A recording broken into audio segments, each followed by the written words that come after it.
Sekarang, pasti sudah mulai mengerti mengapa si Sontoloyo ini sangat anti dengan IMF. Pasti sekarang banyak sahabat yang sudah mulai mengerti kenapa si Sontoloyo ini nggak doyan dengan pejabat atau penguasa yang tunduk dengan IMF. Dan pasti sekarang sudah mulai paham kenapa si Sontoloyo ini ingin Bank Indonesia dibubarkan. Bener deh. Kalau dia nih diizinkan dapat mandat jadi presiden, yang kayaknya nggak mungkin, namanya juga Sontoloyo. Tapi kan boleh mengandai. Jika diandaikan, karena markasnya IMF itu ada di Bank Indonesia, maka jika menerima mandat jadi presiden hari pertama, apa cita-citanya? Bubarkan Bank Indonesia dan dibuat hanya jadi Dirjen Moneter.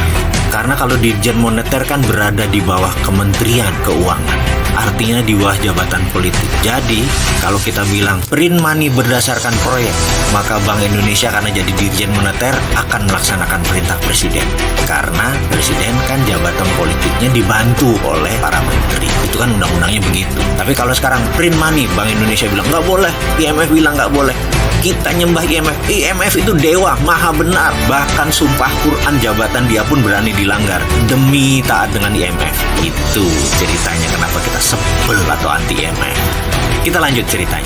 Cerita Indonesia dengan N250-nya Pak Habibie yang akan menjadi raja pesawat kelas dunia, di mana Indonesia dengan kekuatan 17.000 pulau, kekuatan udara yang cocok adalah pesawat berbadan kecil dengan kapasitas penumpang hingga 100 orang, dan N250 adalah yang paling cocok karena hanya memerlukan landasan yang pendek.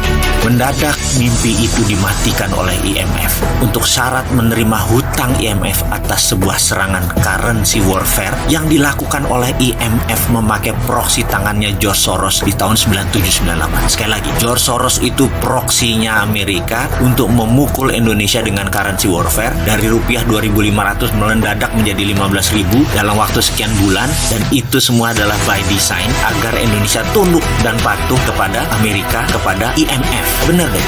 Jika PT Dirgantara bisa jalan sesuai rencana Pak Habibie, pastilah Indonesia akan menjadi kekuatan aviasi terbesar di dunia. Untuk jarak pendek, IMF yang di belakangnya kampret Amerika itu akan memaksa Indonesia selalu menjadi negara berpendapatan di tengah atau di trap di middle income country. Tidak boleh jadi negara produsen. Jadi sekarang sudah mulai paham dan mulai percaya ya bahwa kita ini dijebak. Tidak boleh menjadi negara maju. Jadi kalau ada pemerintah yang ingin pasukan pemberantas korupsinya lemah, ikut IMF manut secara taat buta dan ambil jebakan hutang Cina, pasti negara tersebut akan menjadi negara pariah.